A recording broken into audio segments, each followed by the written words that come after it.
Okay, so today I want to talk about what do you do when life just doesn't work out? When you've put in all your effort, you've done everything right, and either somebody changes the rules, or somebody's a no-show, or somebody just doesn't hold up their end of the bargain and things fall apart. It can be super frustrating, I know. And actually the reason why this is my video topic today is because that's happened to me today. Unfortunately, I actually wrote it down before this. I've had 5 things that just didn't really work out the way I wanted them to today. In one day. And there's a part of me that's like, well, that seems kind of bad, 5 things. But in the sense, it's actually good because that means I'm putting myself out there. I'm having a lot of interactions. I'm putting a lot of irons in the fire. I have a lot of things going on in my life that I can have 5 things that didn't go exactly as planned and still be okay. Today is not about shrinking back. Today is about how can you still step up even when things don't go the way you wanted or the way you planned, or when you feel you put in your full effort and it just didn't work out the way it should have. I want to talk about how you can still move forward through that and how you can prepare in case it happens in the future. All right, like I said, 5 things today happened where they didn't go exactly as planned. It happens. But I think the tendency for some of us to have that you want to avoid is this desire to just take control and put more control and try to make things happen the way you want them to. I mean, obviously there are some times that it's best to step up, but there's also sometimes to just know like, okay, this isn't going to work out. Let me let go of it. Let me take a step back. Jim Rohn says that when things don't work out, you just take a step back and say, well, isn't that interesting?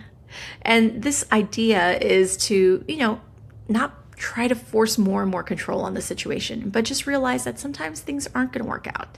And you can try to do a lot of searching to try to figure out why it didn't work out. You can spend your life, asking why do people act a certain way, or why did they not do things a certain way? But a lot of times you just want to save your time and energy. Sometimes things will just not work out. But the more times you have at bat, the more times you have to iterate and improve. So you can make yourself a better player, no matter what comes in the future. And the problem isn't with things not working out. We know that's part of the territory.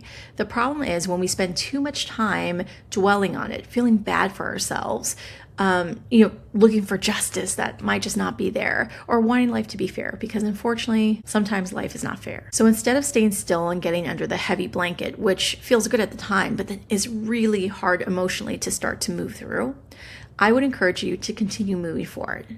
And here's how. Do a quick brainstorm and create 2 lists. One will be things you do for yourself when you're feeling good, when you're on top of the world. You know those days where everything you say, people think is brilliant, and every project you pitch or every business idea you pitch, people say yes to. It just seems like you can't go wrong. When you are on fire, have a list of things you'll do to treat yourself. Anything that's healthy or aligned with where you're headed in life. But then also have a list of things you'll do when things just go off the rails. Create a list of things you'll do for yourself to help you move forward in a way that's aligned with you. So for me, this is usually things like moving my body, doing a workout, dancing, something that puts my body into action and makes me feel like I'm still moving forward. Because every time I do this, it tells my brain that, hey, even if things don't work out, I will still continue to move forward.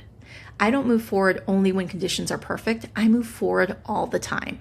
And that is very important. So create a list that works for you, a list of activities that would make you feel powerful and make you feel aligned, like you're still moving forward no matter what else happened in your day. And at the end of the day, if these things are still bothering you, something you can do is journal. I heard David Goggins speak about doing a journal a day, and it's at the end of the day. So it's an account of what he did that day.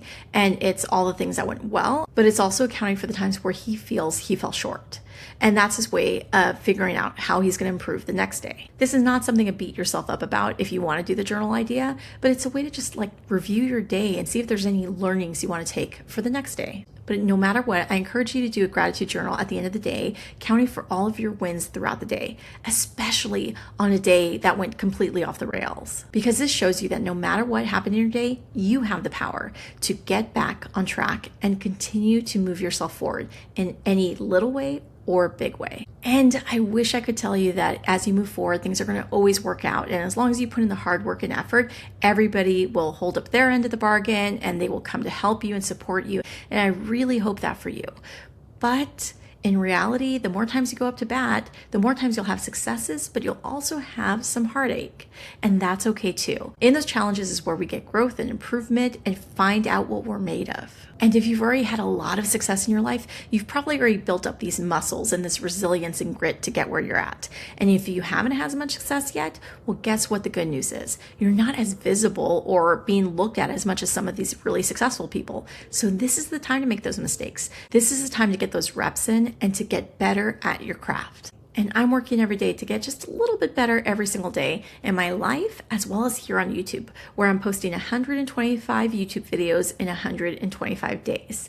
And today is day 7. So set the goal or dream in the future that is exciting to you, that pulls you forward. Then take the daily actions necessary. And even when life is unfair or things just completely go off track, that's okay.